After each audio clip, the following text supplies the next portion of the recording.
우리의 인생은 기다림의 인생인 것 같습니다. 우리는 늘 무엇인가를 기대하며 또 기다리면서 우리 인생을 살아가고 있습니다. 작게는 버스 정류장에서 버스를 기다리면서 살아갑니다. 요즘에는 많이 발달해서 버스 정류장에 보면은요, 이렇게 화면이 있어서 몇 번 버스가 어디에 도착해서 몇 분 후에 여기에 도착합니다, 안내가 나오는데, 그래도 그것을 애타게 우리가 기다리면서 살아갑니다. 때로는요, 찻집에서 친구를 기다리면서 좋은 시간들을 갖기 위해서 기다리기도 합니다. 또 직장에 다니는 셀러리맨들은 월급을 기다리기도 하고, 또 열심히 일하는 사람들은 내게 쉼을 가져다 줄 그 휴가의 시간도 기다리기도 합니다. 때로는 가슴 졸이면서 합격의 발표를 기다리면서 시간을 보내는 사람도 있습니다. 결혼 날짜를 정해놓고 기다리는 사람들은 애타게 결혼날이 다가오기를 기다리는 그런 사람도 있습니다. 그러면 우리 크리스찬들은 무엇을 기다리면서 살아야 될 것인가? 우리는 말할 것도 없이 주님의 재림을 기다리면서 우리가 살아가야 됩니다. 우리 크리스찬들은 주님의 재림을 기다리는 신앙이기 때문에 그렇습니다. 수천 년 전 히브리 민족들은요, 애타게 메시아를 기다리고 있었습니다.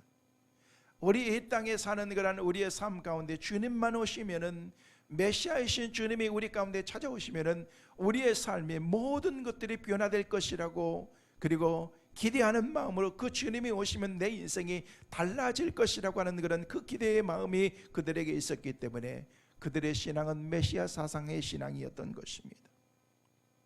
오늘은 교회력으로 대강절, 대림절이라고도 그렇게 말합니다. 여러분, 대강절이라는 것이 무엇입니까? 대강절이라는 것은요, 예수님이 이 땅에 오신 강림을 말하는 것입니다.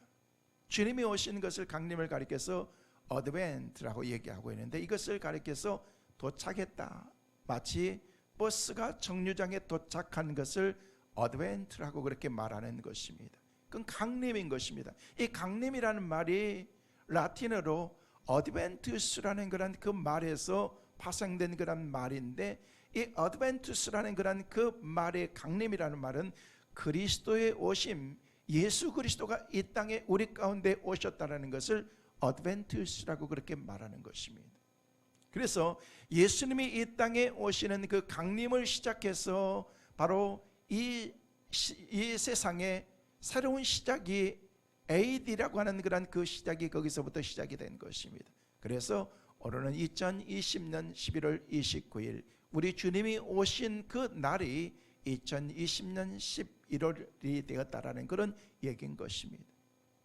그래서 강림절이라는 것은, 대강절이라는 것은 그리스도의 오심을 기다리는 그런 절기다라고 그렇게 말하는 것입니다. 대강절은 성탄절 바로 전의 때를 가리켜서 성탄절 거슬려서 올라가는 4주까지 성탄절 전을 가리켜서 우리는 대강절기, 그리고 오늘은 강림절이다라고 그렇게 말한다는 것입니다. 다시 말해서 대강절, 대림절은 우리를 위해서 이 땅에 오신 예수 그리스도를 소망하며 기다리는 그런 시간들을 얘기하고 있는 것입니다. 우리 주님이 성탄의 기쁜 소식을 갖고 오신 것은 바로 하나님의 사랑을 우리에게 보여주시기 위해서 오신 것입니다. 그래서 저는 오늘 하나님의 사랑의 메시지를 여러분과 함께 나누려고 합니다. 주님이 저와 여러분을 사랑하신 줄로 믿습니다. 주님의 사랑을 듬뿍 받고 이 자리를 떠나는 우리 성민의 온 가족들 되시기를 주의 이름으로 축원합니다. 오늘 본문의 말씀은 사도 바울이 정말 힘들고 어려운 고난에 처한 로마 교회 성도들에게 하나님께서 모든 것이 합력하여 선을 이루시는 축복의 은혜를 우리 가운데 주신다고 하는 그런 메시지인 것입니다.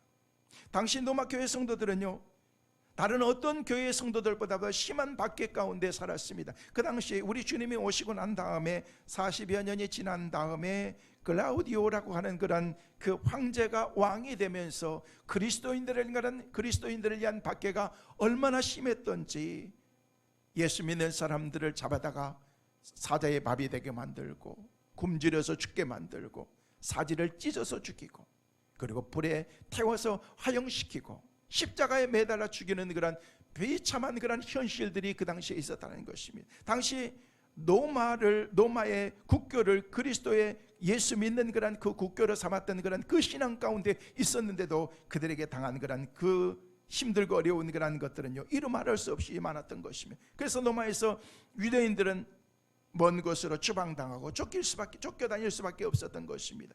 그리스도인이라는 것만으로도 그들의 미움을 받고 사회적인 그런 경제적인 불이익을 당하는 그런 것들이 그들의 삶의 현실이었다는 것입니다. 그래서 사도 바울은 그들에게 편지를 쓰면서 로마서 8장에 여러 가지 말씀으로 그들을 위로하면서 지금 당신들이 당하는 이런 고난과 힘들고 어려운 그런 일들이 있지만은 하나님께서는 당신들을 사랑한다라는 그런 메시지의 편지를 쓴 것이 로마서 8장의 말씀입니다. 그러면서 오늘 본문의 말씀의 바로 앞에서 로마서 8장 18절 말씀에는 우리에게 뭐라고 말씀하십니까? 같이 보십니다. 생각하건대 현재의 고난은 장차 우리에게 나타날 영광과 비교할 수 없도다. 지금 힘들고 어려운 그런 현재의 고난이 있지만은요, 이 고난은 장차 앞으로 우리가 당할 그런 그 영광과 하나님의 축복과는 비교할 수 없는 그런 하나님의 은혜다라고 그렇게 말하고 있습니다. 그러면서 그들을 위로하고 격려하고 있다는 것입니다. 그런 또한 현재 고난을 당해도 결국은 하나님께서 선한 결과로 그것을 축복의 삶으로 바꾸어 주신다라고 그렇게 말하면서 오늘 본문 로마서 8장 28절의 말씀을 우리에게 주신 것입니다. 우리 다시 한번 본문의 말씀을 보실까요? 같이 보십니다. 우리가 알거니와 하나님을 사랑하는 자 곧 그 뜻대로 부르심을 입은 자들에게는 모든 것이 합력하여 선을 이루는다. 뭐를 이룬다고요? 선을 이룬다. 말할 수 없이 힘들고 어렵지만은 하나님을 사랑하는 모든 사람들에게는 이 현실들이 고난이 고난으로 끝나는 것이 아니라 장차 올 하나님의 놀라운 주의 축복의 삶으로 그들을 바꿔주신다라고 말하고 있는 것입니다. 그런데 과연 그들의 현실이 그렇게 축복의 삶이었습니까? No, 아닙니다. 기독교 역사를 보면요, 실제로 가장 핍박이 많았던 그런 그때가 바로 글라우디오이라고 하는 이 사람이 핍박하던 로마에 핍박된 그런 초대교회 그 신앙의 때가 제일 힘들고 어려웠던 것입니다. 우리가 신앙생활을 지키기가 힘들고 어렵다고 그렇게 많은 얘기합니다. 예수 그리스도의 복음이 증거되지 못해서 복음이 들어가지 못하는 그런 그 나라들도 있습니다. 그곳에 나가서 선교사님들은 복음을 전하고 예수 그리스도의 사랑을 함께 나누기도 합니다. 그러나 초대교회 그들의 핍박에 비하면 우리가 당하는 힘들고 어려운 그런 현실들은 아무것도 아니라는 것입니다. 그러면서 그들에게 이루하는 메시지는 결국 궁극적으로 하나님께서 당신을 선한 길로 축복의 길로 회복의 놀라운 주의 은혜의 삶으로 만들어 주신다는 것입니다. 말할 수 없는 핍박이 있었지만 그 핍박으로 인해서 그들이 어떻게 됐어요? 그 당시에 그 자리를 흩어졌지만은요, 그 자리를 떠날 수밖에 없었지만은요, 흩어졌던 그런 그 디아스포라를 통해서 복음이 전달되어지기 시작하면서 저 유럽에 있는 많은 사람들이 복음을 받아들이게 됩니다. 미국에까지 복음이 들어가게 됩니다. 그리고 오늘 시대에 살아가는 저와 여러분 대한민국에까지 이 복음이 전거되어지는 이 축복은요, 초대교회에 흩어진 그런 힘들고 어려운 그런 그 고난 때문에 나 여기서 못 살겠어가 아니라 어쩔 수 없이 밀리고 밀렸던 그런 그 사람들이었지만 그들의 삶의 헌신과 뿌려진 그런 씨앗의 열매를 통해서 우리가 그 열매의 그 은혜들을 누리고 있다는 것입니다. 이것이 바로 하나님의 놀라운 주의 축복이라는 것입니다.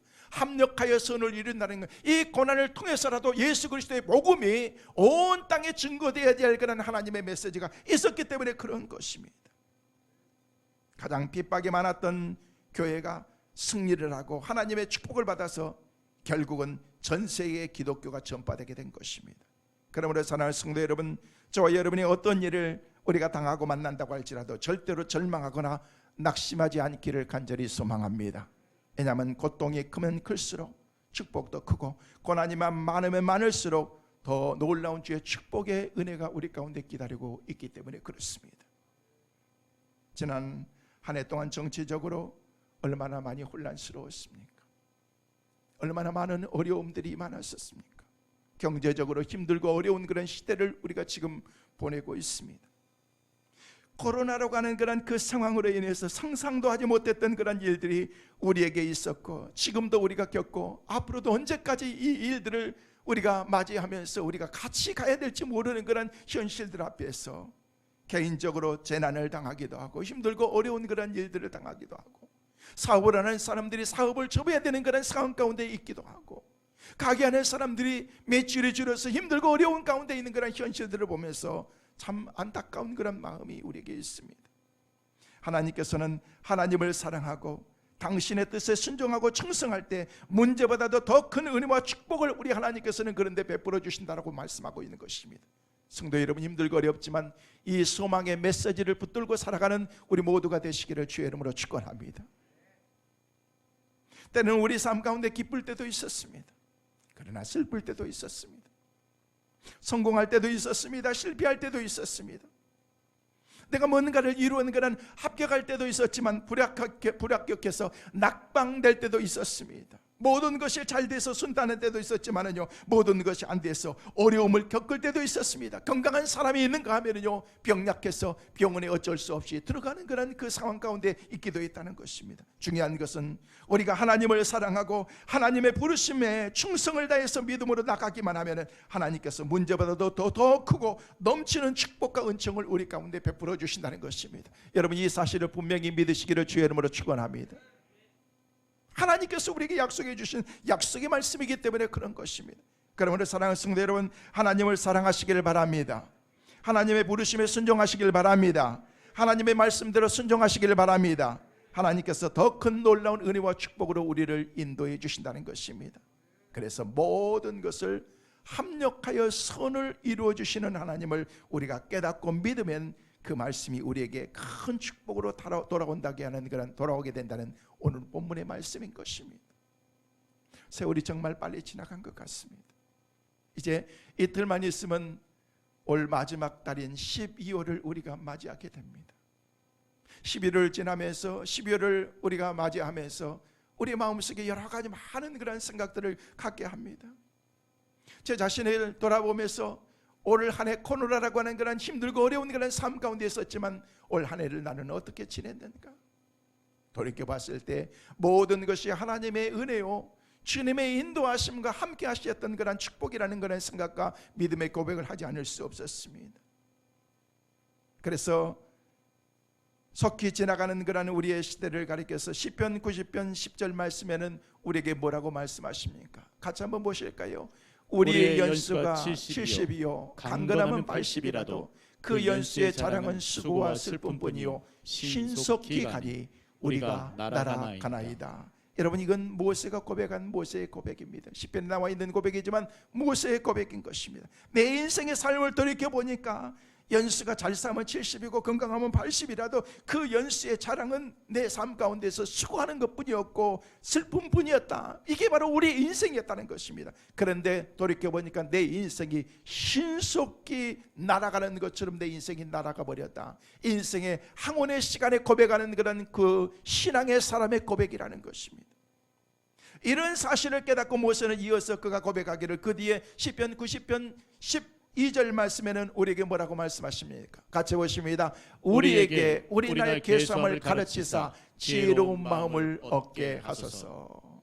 이 얘기는 뭐예요? 우리 인생을 카운트하면서 살라는 거예요.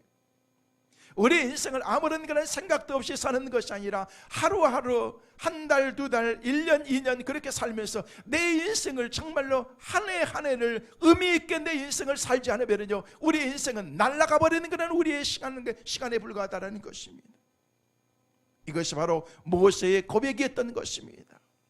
우리의 날을 늘 계산하면서 계수하면서 그 날을 살아가야 된다는 것입니다. 여러분, 생각 없이 사는 사람과 깊이 생각하는 사람의 삶의 질이 다릅니다. 질이 다릅니다. 삶의 모습이 다르기 때문에 그 삶을 통해서 하나님이 나를 얼마나 사랑하시는데 이 소중한 시간을, 하나님께서 내게 주신 이 소중한 시간을 내가 아끼면서, 시간을 쪼개면서 두리뭉실하게 오전 오후가 아니라 1시간 단위로 그렇게 하면서 시간을 쪼개면서 이렇게 살아갑니다. 저 이번 달 스케줄을 보니까요, 캘린더에 뭐 하루 이틀 정도 스케줄이 없지, 그냥 계속해서 스케줄들이 있으면서 그 스케줄 가운데서도 시간 단위로 이렇게 쪼개져 있는 것을 보면서 바삐 살지만은요 의미 있게 사는 것입니다. 쓸데없이 내 시간을 보내는 것이 아니라 하루하루, 그리고 내 삶을 의미 있게 결산하는 그런 날을 생각하면서 그렇게 우리의 인생을 살아가야 된다는 것입니다. 야고보 사도는요 야고보서 4장 14절 말씀에 뭐라고 말씀하십니까? 같이 보십니다. 내일 일을 너희가 알지 못하는도다. 너희 생명이 무엇이냐? 너희는 잠깐 보이다가 없어지는 뭐다? 안개다. 잠깐 보이다가 없어지는, 야고보 사도가 깨달은 인생이라는 것은 뭐냐면요, 인생이라는 것은 잠깐 보이다가 없어지는 안개에 불과하다는 것입니다. 또한 세월의 빠름을 어떤 사람은 이렇게 표현하는 것을 보았습니다. 10대에는요 걸어가는 것처럼 우리 인생을 걸어가지만 20대에는요, 10대에는 기어가는 것처럼 가지만요, 20대는요 걸어가는 것처럼 가지만은요, 30대는요 뛰어가는 것처럼 우리의 인생을 산대요. 40대는요 수레를 탄 것처럼 빨리 간대요. 그런데 50대는요 말을 타고 가는 것처럼 빨리 가게 되고 60대는요 날아가는 것처럼 빨리 간대요. 그런데 70대는요 바람처럼 빨리 간대요. 그럼 80대는 어떻게 하는가? 번개처럼 지나가 버린대요. 이게 우리 인생이라는 거예요. 나는 아직 기어가니까 괜찮겠지, 이런 금방 날아가는 거예요. 저도 가만히 보니까 제 마음은요 아직도 그냥 서서히 여유롭게 걸어가는 것 같은데, 보니까 제가 제 인생이 날아가는 그런 시점에 다다르고 있더라고요. 이게 우리 인생이라는 것입니다. 그래서 자동차가 여러분 달릴 때 몇 킬로로 달립니까? 라고 얘기할 때 시속 몇 킬로, 시속 몇 킬로, 그냥 시속 몇 킬로, 그냥 막 100킬로로 막 달려가는 거예요. 얼마나 빨리 우리 인생을 이렇게 달려가고 있는지. 그렇다면 여러분, 이렇게 빨리 가는 인생을 우리가 어떻게 살아야 되겠느냐는 거예요. 어떻게 사는 것이 지혜겠는가? 야고보 사도는요 얘기했어요. 세월을 아끼라. 아끼면서 살아라. 시간도 아끼면서 살아야 되는 것이고, 의미 없이 쓸데없이 우리 인생을 사는 것이 아니라 정말로 소중한 나의 시간을 내가 어떻게 살아야 될 것인가. 그래서 오늘 본문은 우리가 알거니와 하나님을 사랑하는 자 곧 그 뜻대로 부르심을 입은 자들에게는 모든 것이 합력하여 선을 이룬다라고 그렇게 우리에게 말씀하고 있다는 것입니다. 서두에서 말씀을 드린 것처럼 본문은 사도 바울이 고난에 처한 그런 그 로마 교회 성도들에게 하나님께서는 궁극적으로 너희들의 삶을 회복시켜 주실 테니까 조금만 인내해라, 신앙으로 기다려라, 이때만 기다리면 이 또한 지나갈 것이다 라고 말씀하시면서 네가 힘을 잃고 믿음을 잃어서는 안 된다라고 그렇게 말씀하고 있다는 것입니다. 여기서 중요한 것은 우리가 하나님을 뜨겁게 사랑하고 주님의 부르심을 입은 그런 우리들은 주님을 위해서 충성을 다하고 믿음으로 나가기만 하면 하나님께서 문제보다도 더 크고 놀라운 그런 하나님의 축복을 우리 가운데 예비하고 계시다는 것입니다. 믿으시길 바랍니다. 사랑하는 성도 여러분, 하나님 사랑하기를 열심히 사랑하십시오. 그리하면 하나님의 놀라운 복을 받게 될 줄로 믿습니다. 저는 우리 성도들이 큰 복 많이 받았으면 좋겠어요. 큰 복 많이 받았으면 좋겠어요. 진짜 많이 받았으면 좋겠습니다. 많이 받으시길 바랍니다. 하나님께서 모든 것을 합력하여 선을 이루신 그런 하나님께서 우리의 삶을 축복하리라 이 얘기겠잖아요. 쉽게 얘기해서 한마디로 얘기하면 내가 널 복 줄 거야, 힘들고 어렵지? 기다려, 기다리기만 해 라고 그렇게 하나님이 말씀하신다는 거예요. 그렇다면 하나님을 사랑하는 사람들은 어떻게 살아가야 되느냐는 거예요. 첫째로 하나님을 사랑하는 사람들은요 열심 있게 살아야 됩니다. 열심히. 여러분 삶을 열심 있게 사십시오. 하나님도 당신의 백성들을 보시는데 아주 세밀하게 그렇게 보시는데요, 가령 하나님이 우리가 하나님을 얼마나 사랑하는지를 하나님이 다 알고 계시는 거예요. 그런데 누가 또 아는 줄 아십니까? 내가 알아요. 내 자신이 하나님을 얼마나 사랑하는지 하나님께서 그 사랑의 온도를 재보는 거예요. 여러분 교회에 입장하실 때 우리 장로님이 입구에서 그냥 온도를 재보고, 어떤 분들은 이마에도 재보고 막 그러지 않습니까? 그냥 어디 가니까 손에 재던데, 그러니까 여러분 밖에서 막 춥게 이렇게 손에 왔는데 추운 데다 재면은요 여러분 아주 온도가 너무 작게 나와요. 그러니까 그냥 정확하게 이마 같은 데다 이렇게 재보기도 하고 그렇게 하는 거예요. 그러면은요 각자 사람들이 다 다르잖아요. 온도 체온이 다 다른 거예요. 어떤 사람은 35점 몇 도, 어떤 사람은 36도, 어떤 사람들은요 37도도 되고, 그 다음에 더 많이 나온 사람은요 그냥 집에 계셔야 되는 거예요. 그래서 다 다르는 것처럼 신앙의 온도도 다 다른 거예요. 이 사람은요 뜨거운데, 하나님께서 딱 보면은요 보여요. 저도 이렇게 딱 보면은요 어떤 사람들은요 펄펄 끓는 사람이 있어요. 근데 어떤 사람들은요 냉랭해 가지고 아직도 끓기도 전인 사람들이 있어요. 여러분, 신앙이 그렇다는 거예요. 근데 하나님께서 다 알고 계시다는 것입니다. 우리가 알거니와, 나도 알고 하나님도 우리의 신앙을 다 아신다는 것입니다. 내 신앙은 누가 뭐라고 할지라도요 하나님이 아시지만은요 내가 아는 거예요. 우리 권사님은 신앙이 너무너무 좋아. 그렇게 하면은요 진짜 좋은 거예요. 그런데 안 좋아도 그렇게 좋아 보일 수도 있는 거예요. 왜? 왜냐하면요 좋은 척 해가지고 그렇게 신앙생활 하면은요 금방은요 좋아 보이는 것처럼 보일 수가 있어요. 근데 오래가지 못합니다. 우리 권사님은 너무너무 신앙이 좋아. 그러면요 진짜 좋은 거예요. 그런 말을 우리가 드려야 돼요. 우리 장로님은 믿음이 너무너무 좋으셔. 이런 믿음이 좋은 거예요. 근데 안 좋을 수도 있다는 거예요. 우리 집사님은 이렇게 신앙이 없어. 근데 우리 눈에는 없어 보이는데 하나님 편에서 볼 때는요 진짜 믿음 있는 그런 집사님일 수도 있다는 거예요. 우리는 모르는 거예요. 얼마든지 우리가 포장하면서 우리가 살 수도 있기 때문에. 여러분, 솔직하게 우리가 하나님 앞에서 우리가 사기치며 살 때가 얼마나 많이 있어요. 그렇잖아요. 무슨 정가는 안 지었지만은요 그냥 그렇게 적당히 하면서 포장하면서 하나님을 속이는 것처럼 그렇게 하려고 하는 건 아닌데, 그렇게 우리 인생을 살 때가 많다는 것입니다. 정말 하나님 앞에서 진실되게 한 점 부끄럼 없이 우리 인생을 살아야 되는데, 때로는 그렇지 못하는 것은 우리의 삶을 살기도 한다는 것입니다. 우리는 하나님을 절대 속일 수 없습니다. 그러므로 우리가 열심 있는 신앙생활이 절대 필요하다는 것입니다. 여러분, 인생에 있어서 가장 필요한 것이 뭔지 아십니까? 열심인 거예요. 열정인 것입니다. 때로는 힘들고 어렵다고 할지라도 그 열정만큼은 우리가 식어버려서는 안 된다는 것입니다.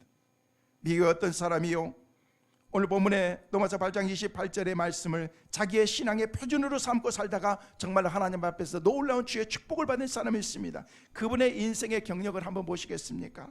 그 사람의 경력이 이렇습니다. 이 사람은요 1831년 사업에 실패했습니다. 그리고 1832년 미국 주 하원 의원에 출마했다가 그는 떨어지고 실패하고 말았습니다. 그 다음에 1833년 또 사업을 시작했지만은요 그 사업에 실패합니다. 그리고 1834년 다행히 주 하원 의원에 그가 당선되게 됩니다. 그러나 몇 년이 지나고 2년이 지나고 다음에 1836년에 신경쇠약으로 그가 쓰러지게 됩니다. 1838년에 주 하원 의원에 다시 입후보했다가 또 그가 떨어져서 실패하게 됩니다. 1840년에 선거인단에 출마했다가 또 떨어집니다. 1843년에 연방상원 의원에 다시 출마했지만 그가 실패하게 됩니다. 1846년 다행히 연방하원 의원에 그가 당선됩니다. 그리고 1848년 연방하원 의원에 다시 재투표했지만 이렇게 나갔지만은요 그가 또 실패하고 떨어지게 됩니다. 1856년에 부통령에 출마했다가 떨어지게 됩니다. 1858년에 연방상원 의원에 출마했다가 또 떨어집니다. 그런데 1860년 마침내 미국 대통령으로 그가 당당히 당선되게 됩니다. 이 사람이 누군 줄 아십니까? 미국 역사상 가장 존경받는 바로 아브라함 링컨인 것입니다. 모든 사람들이 가장 존경하는 인물, 그러면 아브라함 링컨을 생각합니다. 수도 없이 많은 그런 인생의 실패가 있었지만은, 내 인생의 목표를 이루지 못했지만은 결국 궁극적으로 나가서 보니까 그의 삶이 나중에 보니까 가장 존경받는 자리에 자기를 그렇게 하나님이 세워주셨다는 것입니다. 그러면서 어느 날 기자가 와서 그 링컨에게, 그렇게 대통령이 된 링컨에게 물었습니다. 대통령의 놀라운 성공과 존경받는 삶의 비결이 도대체 무엇입니까? 라고 그렇게 물었습니다. 링컨은 말했습니다. 간단합니다. 저는 인생에 많은 실패를 하고 쓴 경험을 많이 한 사람입니다. 내가 인생에 실패를 하고 쓴 경험을 한 이 모든 것이 오늘날 나로 이렇게 이 자리에 있게 만든 사건이었습니다. 그리고 이렇게 말했습니다.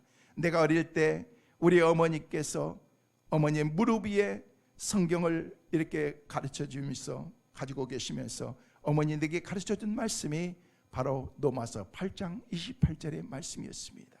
우리가 알거니와 하나님을 사랑하는 자 곧 그 뜻대로 부르심을 입은 모든 자들에게는 합력하여 선을 이루느니라.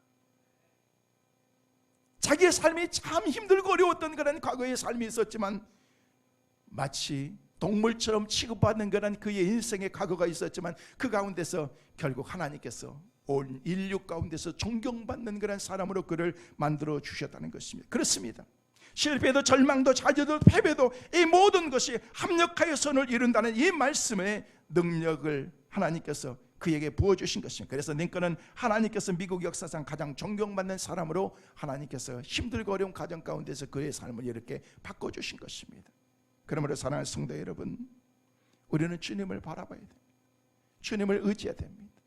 지금 힘들고 어렵다고 현실에 안주하지 않고 그 가운데 살아가는 것이 아니라, 낙심과 좌절 가운데 살아가는 것이 아니라, 여전히 이 상황 가운데서도 하나님이 나와 함께 하신다는 사실을 믿고 그 주님을 의지하면서 나가야 될 줄로 믿습니다. 미국의 사상가였던 에머슨이라는 사람은 말하기를요, 열심 없이 성취된 위대한 일은 이 세상에 아무것도 없다. 모든 일들을 이루기 위해서는요, 거기에 열정과 에너지가 들어가야 된다는 것입니다. 이 열정이 없으면, 에너지가 없으면 이룰 수가 없는 것입니다. 여러분, 잘된 사람들의 배우를 보면은요, 하나같이 열심히 있었던 사람이었습니다. 행복한 사람들의 그 뒤의 삶을 보면은요, 행복한 가정 뒤에는요, 뭔가 있더라는 것입니다. 열심히 있었던 것입니다. 가정을 세우는 열심, 서로 사랑하는 그런 그 열심이 있었던 것입니다. 열심 있는 사람이 성공하게 되고, 열심 때문에 지도자가 되고, 열심을 가진 자만이 이 세상에서 빛을 발하는 그런 위대한 삶을 살게 되더라는 것입니다. 여러분, 세계 제2차 대전 때 그 당시에 일본이요, 전 세계를 막 다 지배하기 시작합니다. 막 침투하면서 그냥 모든 나라들 다 이렇게 막 점령에 들어가기 시작합니다. 결국 궁극적으로 미국의 태평양 함대 기지인 진주만까지 한순간에 초토화시켜 버렸습니다.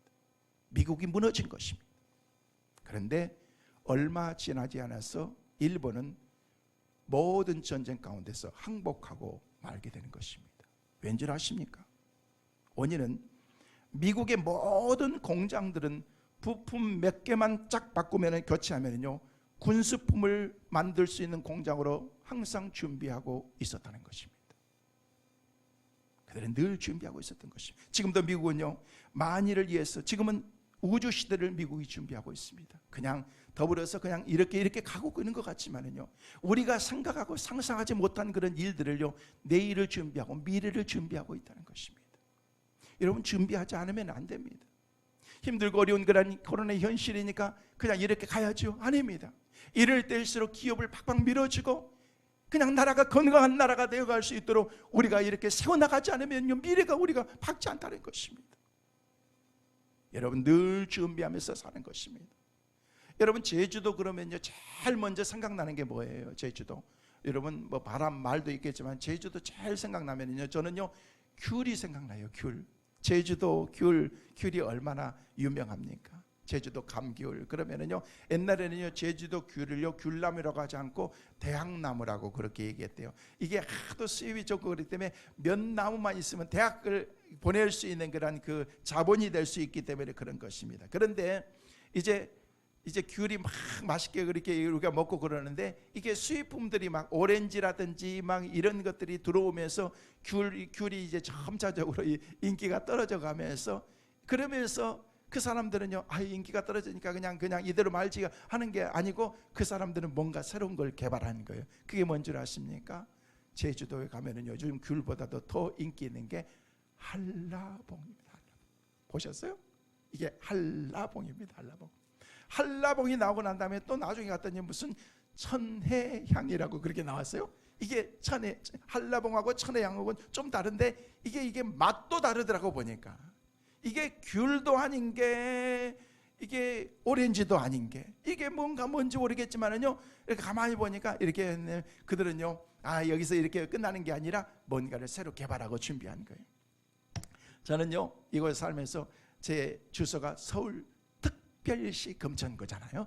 그래서 이렇게 살면서 느끼는 게 뭐냐면요, 어쩔 때는요, 서울 같기도 하고 안 서울 같기도 하고, 어떤 때는요 성도들을 보면은요 서울분 같기도 하고 주소가 서울분이어서 서울분 같기도 한데 어떨 때 보면은요 시골 쓰는 데도 있고 이게 그렇더구만요. 그래서 참 그래서 우리 친구가 그래요. 야, 너네 교회는 참 성도들이 순수하고 뭐 어쩌고 뭐 내 이제 막 얘기를 하죠. 우리 성도들이 뭐 그 처음 땄다고 무슨 뭐 오이도 몇 개 가져오고 그랬다니. 야, 뭐 그런 거 요즘에 교회도 그런 교회도 있냐 그러면서 우리가 너네 교회는 말만 서울 특별시 교회지 시골 교회구만 그러더라고요. 그래서 나도 생각할 때 시골인지 서울 특별시인지 잘 모르겠다고 얘기하는데 여러분 때로는요. 그 맛이 뭐냐면요 귤 같기도 하고 오렌지 같기도 하고 준비한 것입니다. 준비한. 여러분 그냥 있는 것이 아니라 열심히 최선을 다해서 내일을 준비하는 것입니다. 신앙생활도 열심을 다해서 믿음으로 준비하면요 그 사람은 다시 오실 주님이 오시는 그날 기쁨으로 그 주님을 맞이할 수가 있다는 것입니다. 사랑하는 성도 여러분, 열심을 품고 믿음으로 신앙생활하며 살아갈 수 있는 우리 모든 성도들 꼭 되시기를 주의 이름으로 축원합니다. 그러면 두 번째로 하나님을 사랑하는 자는 무슨 열심을 우리가 가져야 되겠느냐는 거예요. 어떤 열심이 우리 가운데 있어야 될 것인가? 여러분 세상에서도 열심히 사세요. 직장에 다니시는 분들은요 직장에서도 열심히 일하세요. 사업하시는 분들도요 그냥 최선을 다해서 열심히 하지만 진짜 열심을 우리가 다 내야 된다는 것이에요. 근데 중요한 것은 신앙의 열심을 내면은요 하나님께서 우리에게 주신 복이 있다는 것입니다. 힘들 때일수록 우리는 더 열심을 가져야 되는 것입니다. 로마서 2장 11절 말씀에 보니까 우리에게 그렇게 말씀하고 있습니다. 같이 보십니다. 부지런하여 게으르지 말고 열심을 품고 주를 섬기라. 여기 말씀을 부지런하여 게으르지 말라는 것입니다. 그리고 열심히 주를 섬기라고 그렇게 말하고 있습니다. 열심을 품고라는 것은 가슴에 불을 안고 사는 것을 말하는 것입니다. 여러분 신학적인 표현으로 얘기하면요 성령의 충만한 그런 그 삶 가운데 가슴이 뜨거워진 것을 말하고 있는 것입니다. 여러분 성도는요 내 속에 불을 가지고 있는 사람입니다. 성령이 우리 가운데 임하기 시작하면요 하나님의 은혜 가운데 우리의 삶이 막 뜨거워지기 시작하는 것입니다. 저는 여러분의 심령이 예수 그리스도로 성령의 불로 뜨거워지는 하나님의 사람들 꼭 되시기를 주의 이름으로 축원합니다. 우리나라의 유명한 신학자인 한철희 박사님은 기독교는 열심의 종교다라고 그렇게 우리에게 말했습니다. 저는 공감합니다. 여러분 나의 신학은 열심의 신학이다라고 그가 그렇게 고백하는 것을 보았습니다. 맞습니다. 열심을 빼버리면요 우리의 신앙은요 설 자리가 없는 것입니다. 열심이 없으면요 아무리 그 삶이 의미 있게 삶을 산다고 할지라도 뭔가 이룰 수가 없는 것입니다. 교회들도 보면은요 열심이 없는 그런 그 교회들은요 어떻습니까? 뭔가 이룰 수가 없는 것입니다. 교회 건물 튼튼하고 화려한 그런 건물을 가진 것이 중요한 것이 아니고 열심이 없으면요 그건요 교회라고 말할 수가 없는 것입니다. 죽은 교회이기 때문에 그렇습니다. 우리 주님은 열심을 좋아하시고 미증하는 것을 좋아하시지 않습니다. 그래서 요한계시록 3장 16절 말씀해 보시면 뭐라고 우리에게 말씀하십니까? 같이 보십니다. 미지근하여 뜨겁지도 아니하고 차지도 아니하니 내 입에서 너를 토하여 버리리라. 여러분 하나님께서는 미지근한 것, 뜨겁지도 않고 차지도 않고 하나님께서 토해 버릴 것이다. 내가 버리신다는 거예요. 뜨거운 그런 신앙 갖게 해달라고 우리가 기도해야 될 것입니다. 여러분 사랑하는 것도 열심히 사랑해야 돼요. 이 양을 사랑하는 것 막 뜨겁게 사랑하는 것입니다. 그래야 사랑의 결정체로 우리가 뭔가 이룰 수가 있는 거지. 그냥 미지근한 그 사랑 가지고는요 여러분 우리 청년들 사랑할 때는요 막 뜨겁게 사랑하세요.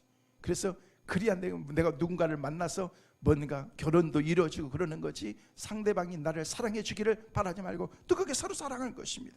그래서 베드로전서 4장 8절에는 뭐라고 말씀하십니까? 같이 보십니다. 무엇보다도 뜨겁게 서로 사랑할지니 사랑은 허다한 죄를 덮느니라. 할렐루야.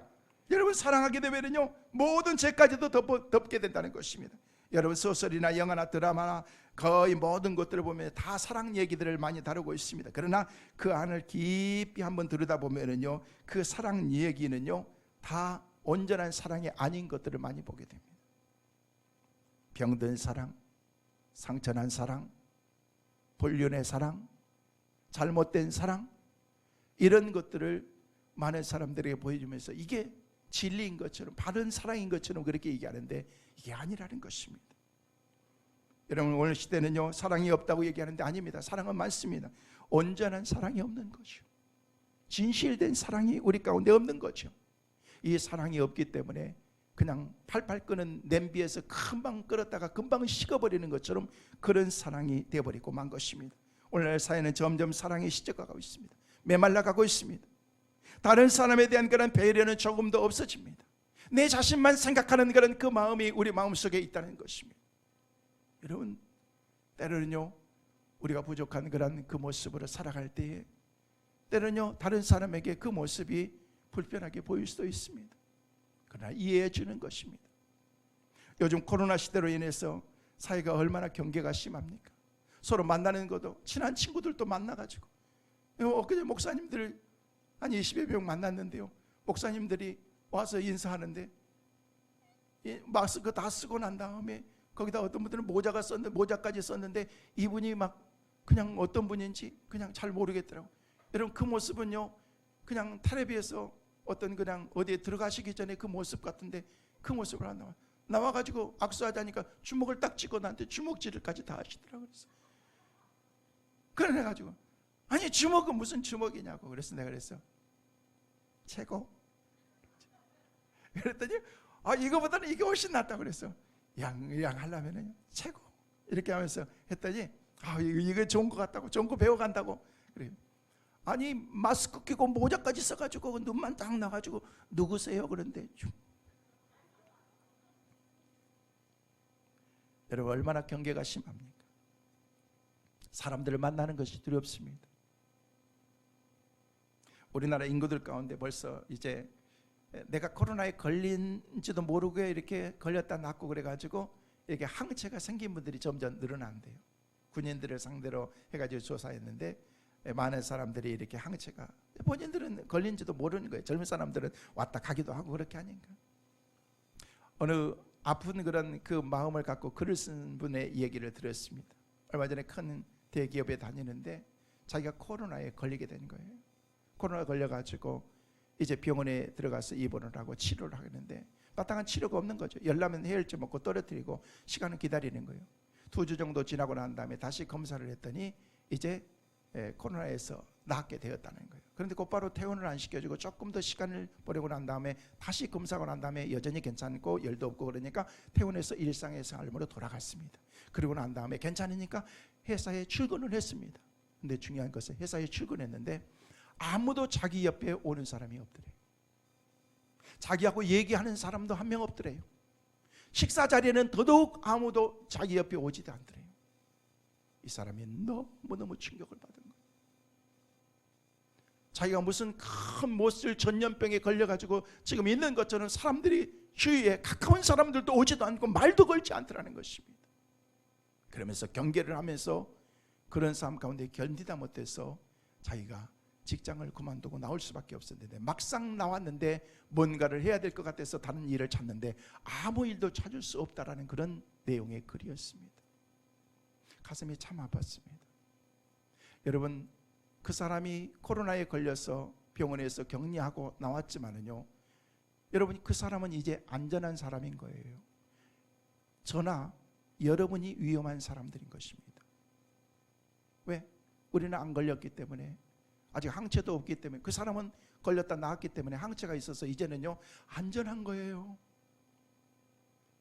솔직하게 우리 성도들 그렇지 않습니까? 우리 성도들이 걸리는 것도 아닌데 그 집단에 같이 있다가 때로는요 같이 있다가 격리해서 나오면은요 사람들이 두려워합니다. 저는 그렇게 우리가 예민하게 받아들일 그런 상황이 아닌데 그렇다는 것입니다. 안 걸리는 우리가 위험하다는 거예요. 얼마든지 걸릴 수 있기 때문에, 다른 사람에게 전할 수 있기 때문에 그 사람들은 항체가 이미 생겨서 괜찮을 수 있는데, 이게 뭐예요? 나 자신만 생각하는 이기적인 그런 마음이, 사랑의 마음이 눈꼽만큼도 없기 때문에 그런 것입니다. 정말 주님이 우리를 사랑하시지 않았다면요 하늘 보좌를 버리고 이 땅에 내려오실 필요도 없었던 것입니다. 강림이요? 아니죠. 강림이 왜 우리 가운데 있어야 돼요? 하나님께서 우리를 사랑하셨던 그런 그 사랑을, 강림이라는 그런 어드벤투스라고 하는 그런 그 말을 통해서 하나님이 우리에게 보여주신 그 사랑이 진짜 사랑이라는 거예요. 여러분, 주님의 사랑보다도 더 귀한 사랑이 어디 있습니까? 주님을 사랑한다고요? 그러면 성도부터 사랑해야 되는 거예요. 이웃부터 사랑해야 되는 거예요. 우리에게는 이런 사랑이 점점 식어져 가고 있습니다. 사회가 그렇게 만든다고요? 아니요, 이건 핑계인 거예요. 핑계인 거예요. 주님이 나를 사랑하셨던 그 사랑의 마음을 가지고 우리가 살아가게 된다면요, 주위의 사람들을 진짜 보듬고 안고서 허그하면서 그 사람을 사랑하는 그 마음을 갖게 되는데, 우리는 그렇지 못하다는 것입니다. 우리는 좋은 일도 열심을 내야 됩니다. 선한 일도 열심을 내야 됩니다. 기도도 열심히 해야 됩니다. 회개도 열심히 해야 됩니다. 여러분, 회개하면 하나님이 우리를 깨끗하게 해주시고 우리를 새롭게 만드시기 때문에 그렇습니다. 자기가 지었던 그런 많은 죄가 있어서 너무 괴로운 사람이 나이가 많으신 한 수도사에게 찾아가서 그렇게 물었습니다. 수도사님, 하나님이 제 회개를 받아주실까요? 하나님이 저를 받아주실까요? 라고 그렇게 물었습니다. 그 수도사가 조용히 얘기를 듣더니 그 사람에게 얘기했습니다. 젊은이가 지금 입고 있는 이 옷이 갑자기 뭘 하다가 찢어지면 어떻게 하려나? 네, 이것을 빨리 이렇게 찢어진 것을 이렇게 그냥 대버리지 않고 기어서 이렇게 잘 보수를 해서 수리를 해서 입어야지요. 자네가 가지고 있는 이 돈이 찢어졌으면 어떻게 하나? 네, 그것을 잘 붙여서 다시 쓰지요. 그렇지. 우리 하나님도 아무리 우리가 찢어진 것 같은 그런 우리 인생을 살고 부족한 것 같은 그런 삶을 살고 우리의 삶이 헤어졌다고 할지라도 우리를 만드신 하나님이기 때문에 우리가 하나님 앞에 잘못을 뉘우치고 나가기만 하면은 하나님은 우리를 받아주신다네. 그렇습니다. 하나님은 사람을 고쳐 쓰십니다. 허물이 많고 부족하지만 하나님께 나가면은 고쳐서 쓰시는 것입니다. 예수님의 공생애 이전에는 목수 일을 하셨습니다. 의미 있는 직업이었습니다. 목수는 새로운 물건을 만드시기도 하지만 고장난 것까지 고치시는 분이 목수이기 때문에 그렇습니다. 우리 예수님은 고장난 영혼을 고치시기 위해서 우리 가운데 오신 것입니다. 이 기쁜 소식을 우리 가운데 주시기 위해서 오시는 것이 성탄이고, 이것을 기다리는 것이 강림절인 것입니다. 그 주님을 우리는 학수 고대하면서 주님이 우리 가운데 오시기를 고대하는 것입니다. 그래서 하나님은 이사야 1장 18절 말씀에 우리에게 말씀하시기를 같이 보십니다. 여호와께서 말씀하시되 오라 우리가 서로 변론하자. 너희의 죄가 주홍 같을지라도 눈과 같이 희어질 것이요 진홍같이 붉을지라도 양털같이 희게 되리라. 이처럼 하나님은 회개하는 사람을 용서하시고 우리를 귀하게 쓰신 것입니다. 사랑하는 성도 여러분, 우리의 삶도 일도 공부도 열정도 신앙도 모든 것을 열심을 다해서 믿음으로 살아갈 수 있는 우리 모두가 되시기를 주의 이름으로 축원합니다. 마지막으로 하나님을 사랑하는 사람에겐 그러면 어떤 축복을 우리 가운데 주시는가? 첫째는 하나님께서는 자기를 사랑하는 사람에게 안식의 복을 우리 가운데 허락해 주십니다. 시편 127편 2절 말씀 같이 한번 보실까요? 같이 보십니다. 너희가 일찍이 일어나고 늦게 누우며 수고의 떡을 먹음이 헛되도다. 그러므로 여호와께서 그의 사랑하는 자에게는 잠을 주시는도다. 여러분, 우리 삶 가운데 뭐니 해도 평안인 것 같아요. 평안. 아무리 세상에 많은 것을 가지고 있다고 할지라도 우리의 마음에 평안이 없으면요, 그 삶은 의미 없는 것입니다. 하나님의 최고의 선물은 하나님이 우리에게 평안을 주신 것입니다.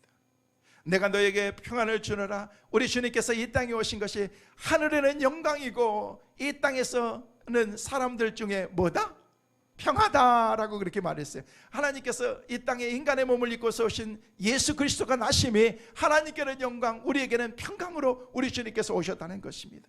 주님의 오심이 저와 여러분에게 예수 그리스도의 평안으로 가득 찰 수 있기를 간절히 소망합니다. 그래서 이 평안이 임하면 어떤 환경 가운데서도 우리는 다 이길 수가 있습니다. 여러분, 세상에서도 얼마나 우리가 고달픕니까? 하나님의 그 사랑을 우리가 잊고서 평안 가운데 우리가 살아간다는 것이 얼마나 축복인 것을 우리가 깨달아야 되는 것입니다. 두 번째로, 하나님을 사랑하면 하나님이 우리를 뭐 해주신다?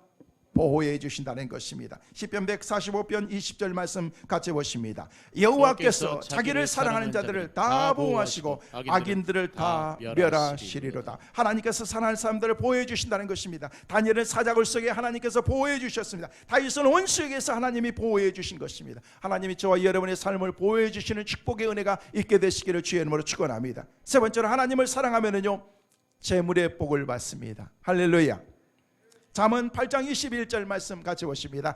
이는 나를 사랑하는 자가 재물을 얻어서 그 곳간에 채우게 하려 함이니라. 하나님께서 재물을 주신다는 것은 여기를 나를 사랑하는 자가 이런 부여의 축복을 누리게 된다는 것입니다. 그러므로 사랑하는 성도 여러분, 저는 여러분 모두가 다 하나님을 사랑하는 사람이 되어서 물질적인 부여뿐만 아니라 재물의 복 잘 되는 그 복을 누리면서 살아갈 수 있는 축복의 주인공들 꼭 되시기를 주의 이름으로 축원합니다. 네 번째로 하나님을 사랑하면요, 하나님이 우리를 알아주시는 거예요. 알아주시는 거예요. 하나님이 내가 너를 안다, 내가 너를 안다라고 말씀하시는 거예요. 전에 한번 제가 청와대를 들어갔는데요, 그곳에서 황우여 장로님을 만났는데 그분이 저한테 그런 거예요. 어구, 김구 목사님 오셨냐고 하면서 너무 반갑게 그렇게 하는 거예요. 그냥 밖에서 만나고 그러는 것보다도 거기서 귀한 자리에서 만나가지고 저의 이름을 불러주면서 너무너무 반갑다고 그러면서 그렇게 하고 그러는데 기분이 굉장히 좋더라고요. 이 장로님이 나를 기억하고 계셨구나. 제가 그 교회 집회 갔는데 집회 가운데에서 이렇게 같이 나누는 그런 시간들도 있고 그래서 청와대에서 만났는데 그렇게 하시는 거예요. 너무너무 높은 사람이 이렇게 저를 알아주니까 괜히 그냥 제 마음이 좋더라고. 보니까 갔는데 누구시죠? 라고 그렇게 얘기하는 것보다 누군가가 내 이름을 불러주고 그런다는 게 좋은 것입니다. 고린도전서 8장 3절 말씀에는 우리에게 뭐라고 말씀하십니까? 같이 보십니다. 또 누구든지 하나님을 사랑하면 그 사람은 하나님도 알아주신다. 하나님이 알아주신다는 거예요. 사람들은 몰라줘도 괜찮습니다. 대통령이 나를 몰라줘도 괜찮습니다. 장관이 내 이름을 모르면 어떻습니까? 그런데 그것보다도 더 중요한 것은 하나님이 우리를 인정해주고 알아준다는 거예요. 이 안다는 것은 하나님을 경험해서 하는 것입니다. 우리가 영적인 체험으로 원하는데 달려오는 것이 아니라 하나님을 사랑할 때 하나님께서 우리 가운데 우리를 인정해 주시고 알아주시는 것이면, 하나님을 사랑할 때 얻는 복을 여러분 따지면요 셀 수도 없지 많지만 한 가지만 더 말씀을 드리면, 하나님을 사랑하면요 1000대까지 은혜를 받고 복을 받을 줄로 믿습니다. 신명기 5장 10절 말씀 같이 한번 읽고 오늘 말씀을 마치려고 합니다. 같이 보십니다. 나를 사랑하고 내 계명을 지키는 자에게는 1000대까지 은혜를 베푸느니라. 할렐루야. 저는 여러분만 복 받는 것이 아니라 여러분의 가문이 복 받고 1000대까지 이르는 그런 축복의 주인공들 꼭 되시기를 주의 이름으로 축원합니다. 사랑하는 성도 여러분, 하나님을 사랑하는 자에게 이런 놀라운 복을 약속해 주신 것입니다. 나를 사랑하는 자는 나의 계명을 지키리라고 말씀하셨습니다. 그러므로 늘 예배하고 기도하고 하나님을 향해서 열심을 갖고 충성을 다해서 마음을 하나님께 드리면서 믿음으로 살아가십시오. 그러면 안식과 형통과 생명과 하나님의 보호와 사랑과 재물과 1000대까지 이르는 그런 그 복을 우리 가운데 주심하고 약속하고 계신 것입니다. 성도 여러분, 저와 여러분 이 약속의 말씀을 붙잡고 하나님을 사랑하는 자, 곧 그 뜻대로 부르심을 입은 자가 되어서 하나님께서 베풀어 주신 그 복을 누리며 살아갈 수 있는 우리 성민의 온 가족들 다 되시기를 주의 이름으로 축원합니다.